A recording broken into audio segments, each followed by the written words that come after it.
E aí, pessoal, boa tarde. Vamos começar hoje com uma aula sobre na verdade, uma continuidade das revoluções burguesas, tá? Que é sobre especificamente as consequências da Revolução Francesa para o mundo. Como a gente viu anteriormente, a Revolução Francesa, ela vai ser a mais importante das revoluções burguesas. Ela é importante porque ela foi mais profunda, porque ela foi mais abrangente, porque ela foi a que durou mais tempo e porque ela influenciou o restante do mundo dentro do processo revolucionário francês. Houve mudanças que transformaram também as Américas, todos os outros países da Europa e com influências também na Ásia, na África, tá bom? Então é um processo revolucionário que vai assim mudar o mundo mesmo em pensamento e em regimes políticos, tá? Primeira consequência é o pensamento, né? No sentido da construção da individualidade, da subjetividade, tá? O pensamento iluminista, né, que a gente já trabalhou, na verdade, ele é baseado em duas coisas fundamentais: é a racionalidade e a formação da individualidade, porque você só pode falar de liberdade e de igualdade depois de se reconhecer como indivíduo, né? Então, enquanto indivíduo, não como um súdito e não como um ente de uma classe, membro de uma classe inferior, né? Você deixa de se considerar uma pessoa inferior socialmente e você passa a se considerar um indivíduo, um sujeito, um cidadão, né? Então, essa forma de pensar a si mesmo dentro da noção de cidadania é uma forma criada pela Revolução Francesa. E isso a gente, por mais que duvide, né, da efetividade disso na vida cotidiana, né, das noções de igualdade, de liberdade, o fato de você acreditar que este é o certo é uma herança da Revolução Francesa. O fato de você acreditar que você tem direitos, que você tem liberdades, que você não é um súdito somente, mas que você é um cidadão com direitos, é uma concepção que foi trazida pela Revolução Francesa na teoria e na prática, né, que a França é o primeiro país que vai efetivamente colocar isso em prática. Temos as revoluções inglesas, americanas, que a gente viu que principalmente a noção da igualdade ela vai ficar a desejar, né? E isso é na França que vai se concretizar de uma maneira mais ampla. Então, a própria maneira de pensar, mesmo que você no fundo não acredite que isso funciona na prática, mas se você se vê como um cidadão de direitos, é por conta da noção que a Revolução Francesa implantou, tá? Que a França revolucionária implantou. Então, essa é a primeira condição de, de, de nova mentalidade que a Revolução Francesa cria.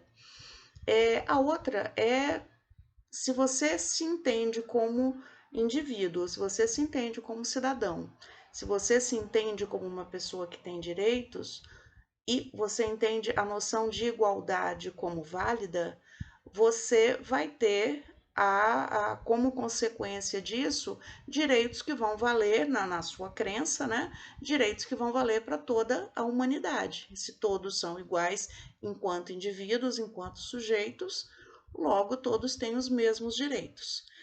E nesse raciocínio, os revolucionários franceses, logo um mês após o início da Revolução, vão criar uma declaração, que é a Declaração dos Direitos Humanos, tá? Essa declaração parte desses princípios que eu falei com vocês. Todos somos indivíduos, todos somos humanos, todos nascemos iguais, com seus direitos naturais garantidos.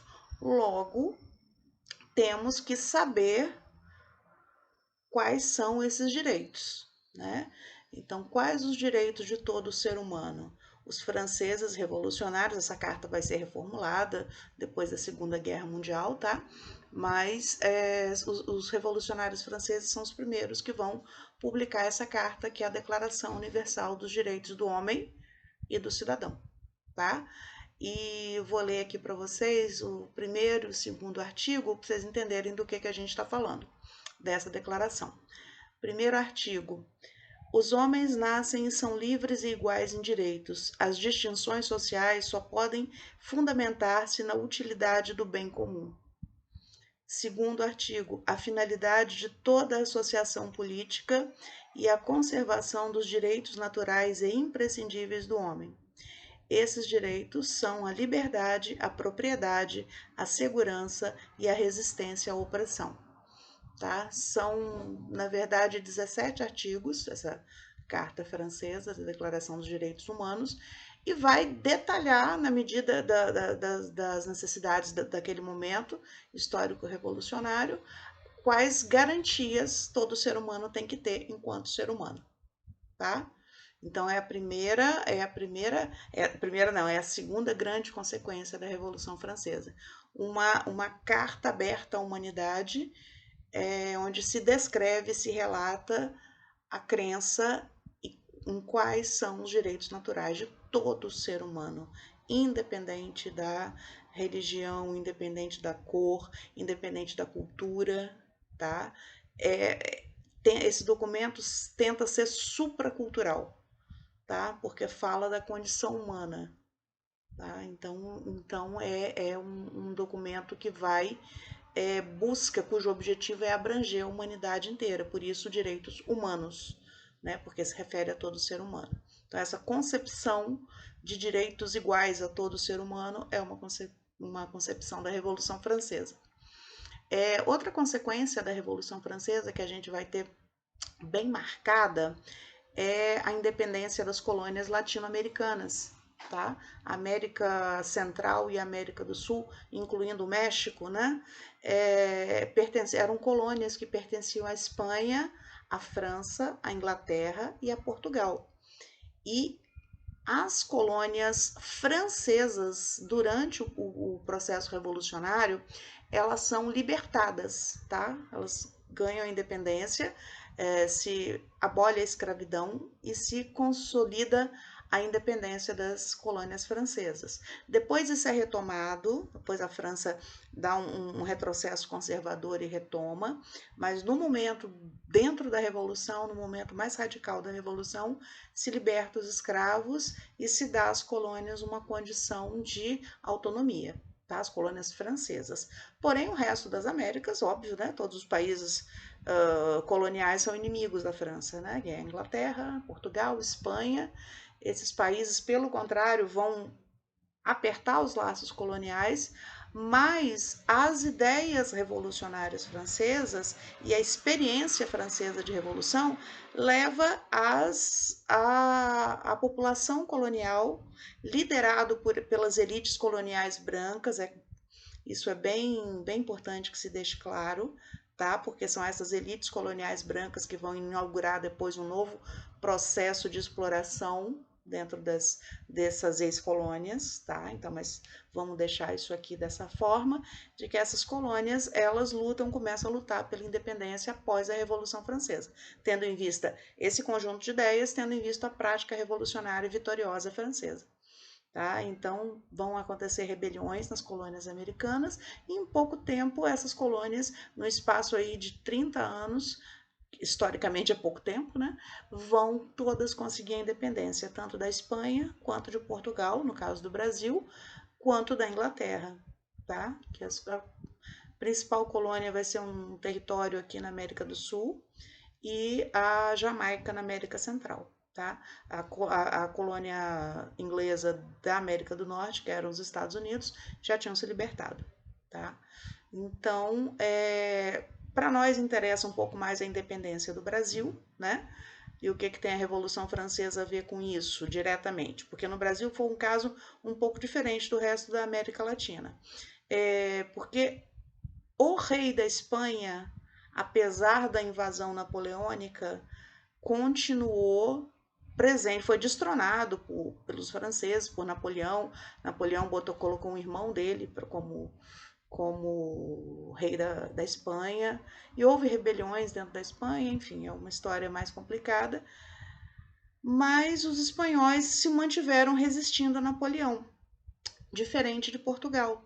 Quando Napoleão Bonaparte, né, o exército francês invadiu Portugal, o príncipe regente de Portugal reuniu a família com sugestão da coroa inglesa também, que Portugal era um país não só aliado, mas dependente da Inglaterra. Então se concluiu que a melhor solução para a coroa portuguesa, para a família real portuguesa, era deixar Portugal e vir para o Brasil. O Brasil era a colônia mais rica, né, de Portugal.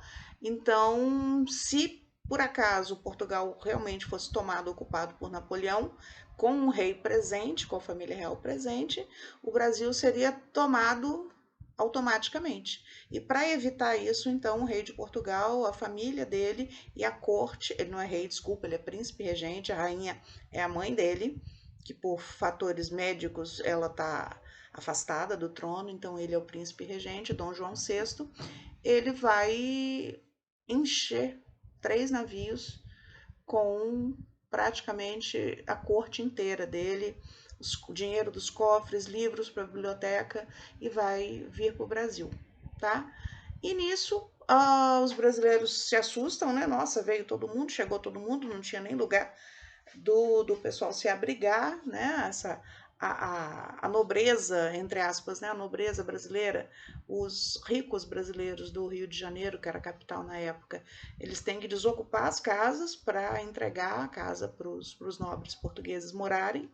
Então é uma situação, né? É a guerra da Europa trazida para o Brasil, né? A situação de guerra e à medida que esses portugueses passam muito tempo morando no Brasil, os brasileiros começam a se organizar no movimento de libertação, também influenciado pelas ideias francesas, também influenciados pela Revolução Francesa e pela certeza de que a importância do Brasil era tão grande naquele Império Português que o Brasil já tinha condições de se tornar um país autônomo independente.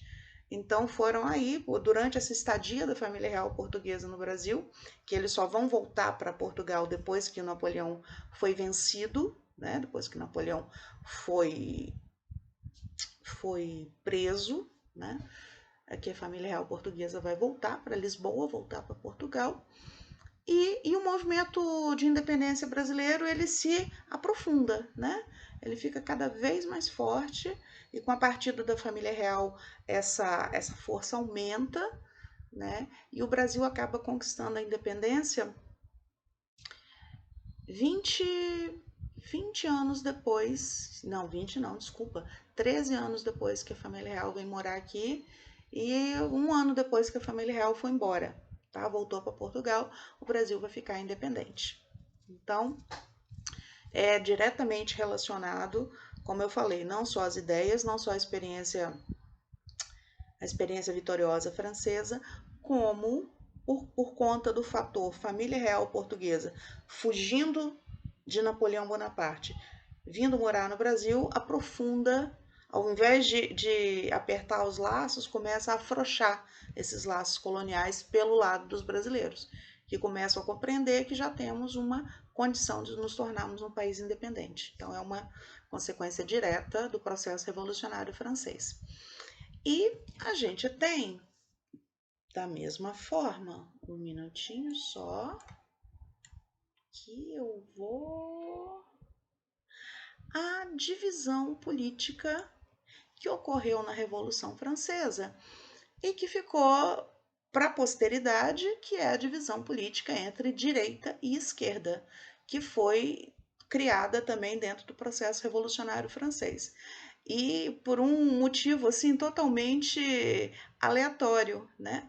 Que é durante o processo revolucionário francês teve uma assembleia permanente. Quem estava no poder, né? O rei Luís XVI, os ministros de Luís XVI, os conselheiros, todos foram tirados do poder e se montou uma assembleia revolucionária, ou seja, uma assembleia permanente. É como se no Brasil fosse o Congresso Nacional, né? Câmara dos Deputados. É um congresso de deputados revolucionários permanente para se encaminhar a prática revolucionária e para ir ao mesmo tempo criando as novas leis francesas da República Francesa, né? que vai ser instalado depois que se mata, se executa o rei Luís XVI. Então, todo o processo revolucionário vai ser controlado, vai ser discutido dentro dessa Assembleia. E nessa Assembleia, aleatoriamente, as coisas foram se organizando fisicamente daquela maneira. Os deputados que defendiam as classes mais baixas, a baixa burguesia, né? A baixa burguesia no sentido de financeiro, de ter menos dinheiro, que era o dono do pequeno comércio, que era o alfaiate, o sapateiro, o padeiro, essa gente e os trabalhadores de uma maneira geral tinham deputados representantes na Assembleia, deputados eleitos representantes na Assembleia, que se organizavam do lado esquerdo do diretor da Assembleia. Por outro lado, as lideranças, os deputados da alta burguesia, da burguesia muito rica, dos grandes comerciantes, dos industriais, esses deputados que representavam o interesse desses burgueses de alta fortuna, eles se sentavam à direita da diretoria da Assembleia, então eles ficaram conhecidos como a direita. E ao centro, que era a parte mais baixa da Assembleia, que era conhecido como planície, se sentavam os deputados que podiam estar aliados ora à direita, quando fosse do interesse deles, ora à esquerda. Era uma burguesia mediana, era uma burguesia de classe média. Então, os revolucionários, já falando jocosamente, chamavam-nos de pântano, né? Porque era a parte baixa. Então, se conhecia como planície ou jocosamente como pântano. Então, é daí que se cria a noção direita e esquerda como uma conotação política, né? Que quem defende a esquerda defende os interesses dos menos favorecidos financeiramente, dos trabalhadores, dos pequenos burgueses, e quem está à direita defende os interesses das grandes fortunas, dos grandes comerciantes, dos grandes industriais, dos grandes bancos, né? Então isso até hoje ficou dividido dessa maneira. Então, quando se fala em direita e esquerda política até hoje, se remete a essa divisão da Assembleia Francesa. Ok? Então, essas são as principais heranças da Revolução Francesa, né? Devemos a esse processo revolucionário a nossa forma de pensar hoje, a nossa racionalidade, a nossa individualidade, a nossa subjetividade, e devido a isso estamos aqui discutindo, mostrando para vocês como é que se forma, né? Porque tudo que a gente é construído historicamente, tá? A gente já discutiu, já falou disso em sala, e só para repetir e reafirmar, tudo que a gente tudo que a gente acredita, tudo que a gente pensa, todos os nossos valores são uma construção histórica, né? Construído do passado para o presente. E o que a gente aprende com isso? Que tudo é mutável também, né? Tudo pode ser mudado. Como antes da Revolução Francesa, as pessoas eram súditas, não tinham direitos, não tinham noção de individualidade, igualdade era uma coisa considerada, né, impossível, e o processo revolucionário, tanto francês como nas Américas, conseguiu provar que sim, é possível mudar. Já mudou tudo o que precisava? Não, né? As mudanças são permanentes, mas possíveis. É isso que o pensamento histórico vem a mostrar para a gente, que tudo que a gente é e acredita é construído e, portanto, é mutável. Ok? Obrigada, gente, pela atenção. Até a próxima. Tchau.